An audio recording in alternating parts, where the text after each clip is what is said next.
Today I want to talk about brand storytelling. What is your brand's story? Are the features of your product accurately represented? Maybe your founder and their origin story show up prominently. Are they the hero? Maybe it's about your entire team. Maybe you're all heroes. Oh, it is. That's how you do it. Good.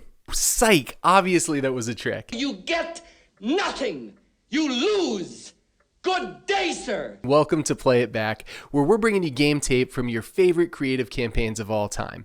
Campaigns that shaped behavior, moved markets, or hell, sometimes they just tapped into what makes us tick and had us buy something we don't even need. And today I've got a story about a hero that I grew up on. So let's play this one back. Come on, cue the intro. Play it once, Sam. For all time's sake.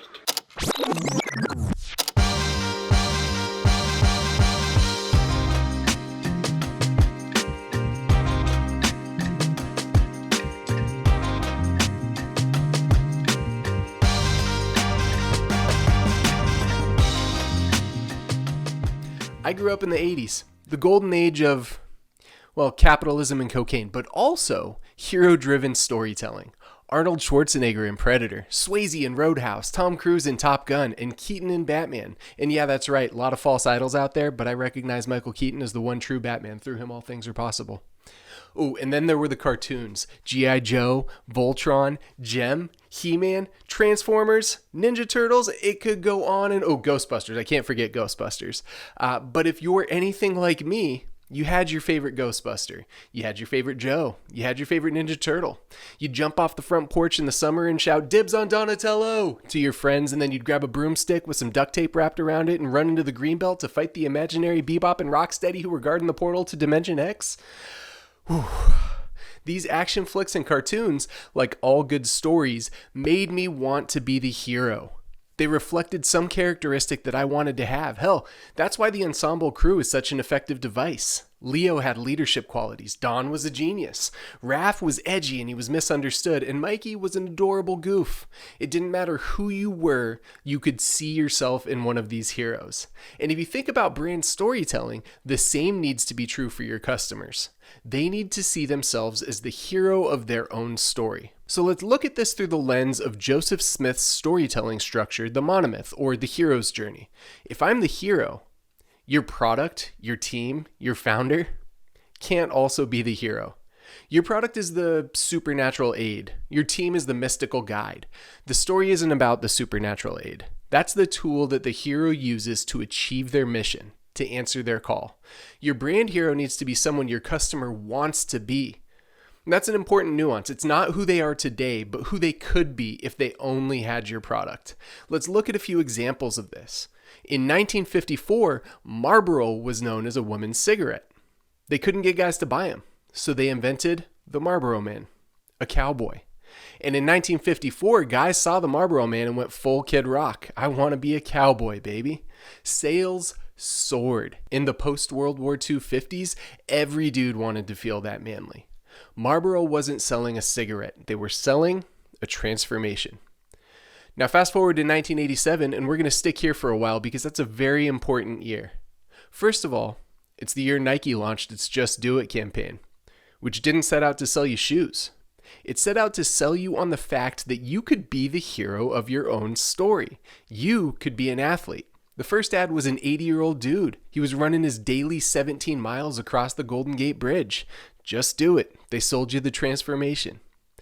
That same year, 1987, back in the tobacco industry, Camel Cigarettes released none other than Joe Camel. The cool cartoon with Miami Vice style that turned around the Camel brand and drove sales through the roof. Now, this is allegedly because it appealed to kids and the dope cartoon convinced them to smoke Camel cigarettes. Politicians got involved and you know what, I'm not going to speculate on that. The tobacco industry doesn't seem like they'd be super chill about that stuff. Yeah, but I do have a similar example, and it also comes from 1987. See, I didn't smoke Camel cigarettes. No, my brand loyalty was reserved for another super cool animal mascot. So for your consideration, I give you the story of Bud Light, Spuds Mackenzie, and the Spudettes. So it's 1987, and we've been inundated with heroes. We're eating it up. And on one hand, we want our action stars bigger, we want our explosions louder. But there's also this interesting dichotomy happening where we're reimagining what our definition of a hero can actually be. The 80s had all those action stars, but it also saw an explosion of the quick-witted, adorably cool underdog who wasn't trying to save the world from bad guys. He was trying to get rich quick, throw parties, and pick up women. Michael J. Fox in Secret of My Success, Patrick Dempsey, Can't Buy Me Love, Weird Science, Weekend at Bernie's, Risky Business, Ferris Bueller's Day Off. I could go on and on. And for a nerdy kid in the 80s, Arnold's jacked physique and big-ass alien-killing guns were cool, but that might not have felt attainable. Matthew Broderick, on the other hand, breaking the fourth wall to monologue directly to you about his insecurities before he flirts with the girl lounging by the pool, that felt like something you could aspire to. 30 years later, you may even realize that you're still trying to capture that aesthetic in a sad attempt to hang on to your youth as you reach middle age. Life moves pretty fast sometimes. And as these movies are proliferating pop culture in the mid-80s, we're also coming to terms with the fact that we have been inundated with advertising. Around this time, people started rejecting advertising BS en masse. Just as some of our heroes were becoming more representative of our aspirational realities, ads were everywhere we looked, so people started getting skeptical. And in this perfect storm of pop culture mass consumption, Spuds Mackenzie was born. What a hug! Get a load of him! Well, there's a super party animal. His name is Spuds Mackenzie. He's Spuds Mackenzie, one party-loving, happening dude! Spuds was Bud Light's new mascot, and he was cool as hell. His first primetime appearance was actually during the 1987 Super Bowl in a spot where he's preparing to host a party. Women are fawning over him, guys want to be him. The Grand Poobah of Partyometry, as he's called in the commercial, has 3 models known as the Spudettes attending to his every need. He's groomed. He chills in a hot tub. He sunbathes. He gets a massage. He has a private chef. He's wearing a tuxedo. And obviously, he's drinking Bud Light. And Robin Leach himself is narrating. It's time for Lifestyles of the Original Party Animal with the Grand Poobah of Partyometry, Bud Light's own Spuds Mackenzie.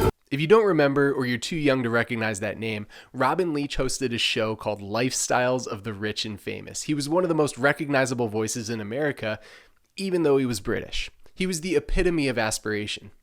So Spuds hits the scene in this ad, but it wasn't the Super Bowl spot that made him famous. It was the marketing blitz that followed. Spuds was everywhere. Tonight, ladies and gentlemen, sitting in our audience is one of the celebrities of all time. He is the guru of good times, the chancellor of charm, the sage of sophistication. Please welcome everybody's favorite party animal, Spuds Mackenzie. Bud Light's team committed to the bit, and they committed hard. Spuds went on tour. He'd have his own hotel. He'd have a limo. Oh, of course, nothing but the best. He travels in his own private jet. He has limousines everywhere. He'd wear a tuxedo as he was walking through the airport with the Spudettes. It became something people would tell friends about. I saw Spud Mackenzie at the mall today was an A-list celebrity sighting. Spuds was a cliche on the brand spokesman. So much so that his reps would tell people, Spuds is just too cool to talk to people. Bill Stolberg, who was with Fleischman Hillard, the firm that Anheuser-Busch hired for the campaign, says the key to success was that they never admitted Spuds was a dog. He's not a dog. He's a party animal, the number 1. Press would ask him what kind of dog Spuds was, and he'd say, he's not a dog, he's an executive. He's our senior party consultant. And everybody wants to party with the senior party consultant. Spuds and the Spudettes were the most popular poster in the country. The LA Times called him the nation's most unlikely sex symbol. Kind of weird. I even had a program that I saved from a San Francisco Giants game just because there was a full-page ad of Spuds. Okay, fine, I saved it for the Spudettes. I was a kid, leave me alone. The Spudettes were a very important part of the success of that campaign. You know, in fact, Sir Mix-a-Lot himself says he wrote Baby Got Back as a response to the Spuds Mackenzie girls. Spuds became such a pop culture staple that there were even rumors of his death. And guys, this is before Twitter. People said he died surfing or flying his airplane. And all of this press worked. The Spuds campaign is credited with a 20% lift in Bud Light sales between 1987 and 1988 alone. Side note, Spuds Mackenzie was played by a female dog named Honey Tree Evil Eye. In 2017, Nick Green wrote an article for Mental Floss about Spuds in which he describes an interview that Dick Clark did with Spuds and the Spudettes. Yeah, actually happened. Clark leans in and says, "Now, these are vicious rumors, but is there any truth to the fact that he's female?" And one of the Spudettes, because remember, Spuds was too cool to talk for himself, and a dog, says, "He's got 3 women around him. I don't think we'd be following him if he..." And Clark interrupts her and says, "So he's a full-out macho guy?" And to quote Green, men in the audience let out ferocious woos and yes. They were relieved to hear that their hero is, like they want to be, a cool dude. And you know what? Ultimately, either you die a hero or you live long enough to see yourself become the villain. And unfortunately, Spuds became problematic for Anheuser-Busch. Not because he was, clearly a dog that women were apparently sleeping with. Hi, Spuds. Call me. But because, much like Joe Camel, Spuds became a political target. Strom Thurmond went on the offensive against Spuds and Bud Light for appealing to kids. And fine, to Strom's credit... Oh. Sorry, I just threw up a little in my mouth as I said that. But the Santa Spuds Mackenzie stuffed animals might have been a little on the nose. The 80s were wild. But come on, there were over 200 unique pieces of licensed Spud Mackenzie merch. Some of them were gonna appeal to kids. Hell, I had a Spuds Mackenzie watch. I wore it to school every day. In retrospect, I kind of get it. That was inappropriate. I need to have a talk with Rich and Paula Shively about that. But it was a really cool watch. I wish I still had it. Anyway, under mounting pressure, Anheuser-Busch pulled the $50 million Spuds campaign from Bud Light and spun it into their responsible drinking initiative, complete with another Super Bowl spot. 30 years later, I'll always associate Bud Light with Spuds Mackenzie. And Spuds knew how to party. So when I was in my 20s and I was buying brews for a party, did I buy Coors Light or did I buy Bud Light? Trick question. Natty Light was $8.99 for a dirty 30. Are you kidding me? You can't pass up savings like that. But if I was in a bar, yeah, that Bud Light was a staple because that's what Spuds would have. And I wanted to be like Spuds.